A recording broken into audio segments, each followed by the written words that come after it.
Guys, അപ്പൊ നമുക്കൊന്നൊരു interior designing സ്റ്റുഡന്റിന്റെ night routine അല്ലെങ്കിൽ night vlog കണ്ടാലോ. ആകെ ഒരു സാധനം വാങ്ങാൻ പോയിട്ടുണ്ടായിരുന്ന ഞാനാണ് ഇത്രയും സാധനങ്ങൾ വാങ്ങിയിട്ട് വന്നത്. പിന്നെ എനിക്കൊരു ടേബിളും വേണമെന്നുണ്ടായിരുന്നു, ഒരു കുട്ടി ടേബിൾ എനിക്ക് ബെഡിലൊക്കെ ഇരുന്നിട്ട് വർക്ക് ചെയ്യാൻ വേണ്ടിയിട്ട്. അപ്പൊ ഐശ്വര്യമായിട്ട് ഞാൻ ഞങ്ങളുടെ ഹിസ്റ്ററി ഷീറ്റ് തന്നെയാണ് തുടങ്ങിയത്. ഇന്റീരിയർ ഡിസൈനിങ്ങിന്റെ ഫസ്റ്റ് 3 to 4 സെമ്മിലൊക്കെ നമുക്ക് വരയ്ക്കാനായിട്ട് നല്ലോണം ഉണ്ടാവും. തിയറി ക്ലാസ്സസിനെക്കാളും കൂടുതൽ നമുക്ക് പ്രാക്ടിക്കൽ ആയിട്ട് ചെയ്യാനായിട്ടാണ് ഉണ്ടാവുക.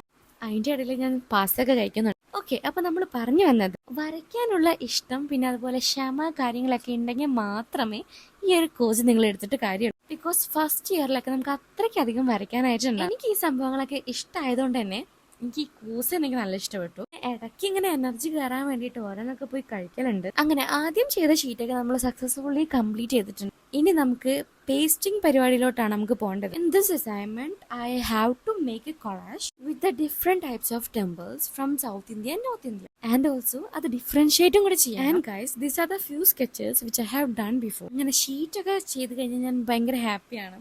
പക്ഷെ അതിന്റെ സറൗണ്ടിങ്സ് നോക്കുമ്പോൾ ഒരിക്കലും ഹാപ്പി അല്ല. കാരണം ഇത്ര അധികം മെസ്സാവലുണ്ട്. അങ്ങനെ അതൊക്കെ ക്ലീൻ ചെയ്തിട്ട് നമുക്ക് വേഗം കിടന്നുറങ്ങാം. അങ്ങനെ എല്ലാ കാര്യങ്ങളും കഴിഞ്ഞപ്പോൾ 3:30 ആയി.